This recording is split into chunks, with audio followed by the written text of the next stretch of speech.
Hello, this is week 13, and this week we are going to do routines and procedures. There are a few things in the classroom that are more important than routines and procedures, and the vast majority of them you can plan well before the children ever come back to school in August. These are the kinds of things that you work on in June and July, so that you have them completely arranged by the time the children come to the classroom. Children like certainty. They like to know what to do. And good teachers teach these routines to children because children do not have a crystal ball. They have no idea what you want them to do and how you would like them to do it in your classroom. So that's something that you have to teach. Children need to know how to start the day. What do you want them to do when they walk into the classroom in the morning? If you don't teach them what you want them to do, then they're going to come up with their own idea and you may be really unhappy with it. So figure out some starting the day routine for what the children are going to do. You might have table centers, you might have a color sheet, or whatever activity you have for them. Let them know, teach them, and that activity and that routine will continue through the rest of the year. It gives children a real sense of security to know what the routine is going to be when they come to class. Let them know where they're going to sit. Let them know what happens next by having a schedule. We've already talked about the importance of a schedule. They have to know that.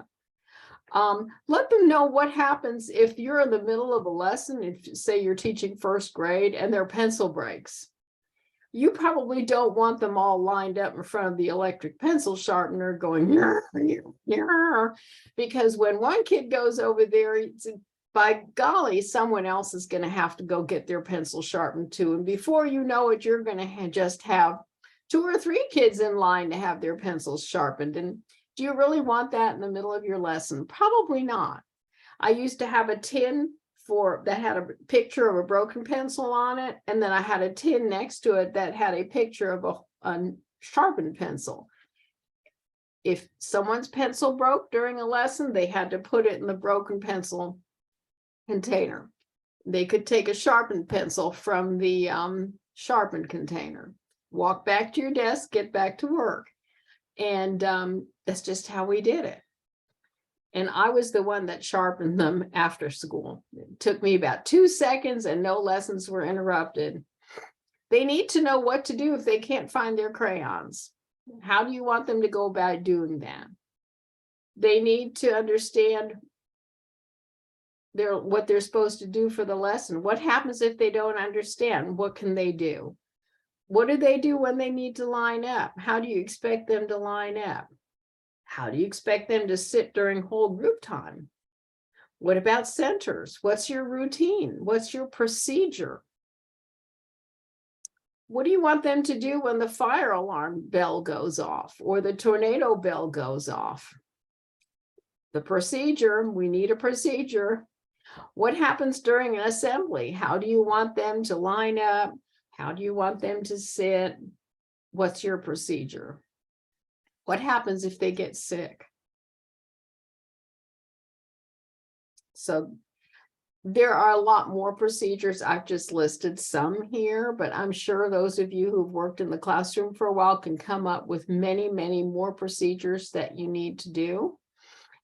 So procedures are important. This particular website here, you can't click on this, but this is the good link. When you click on that, you come up with a ton of wonderful videos, just real short little videos of seasoned teachers and their routines and procedures.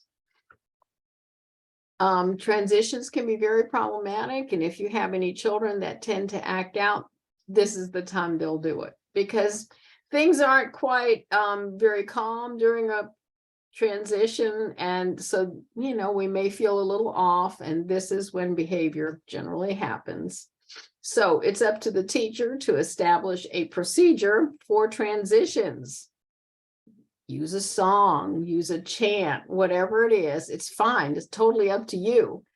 But pick something. This particular link here will take you to some really good ideas, and maybe you want to use some of those. Who knows? But they're good transition ideas. Anyway, this week you are going to be coming up with some routines and procedures of your own. So let me get down to that.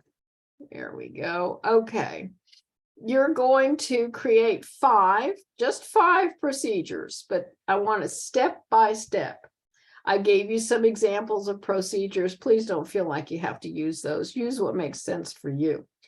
Come up with step by step, 1, 2, 3, 4. And then for each procedure that you pick, explain why you picked it. Why is this procedure important to good classroom management?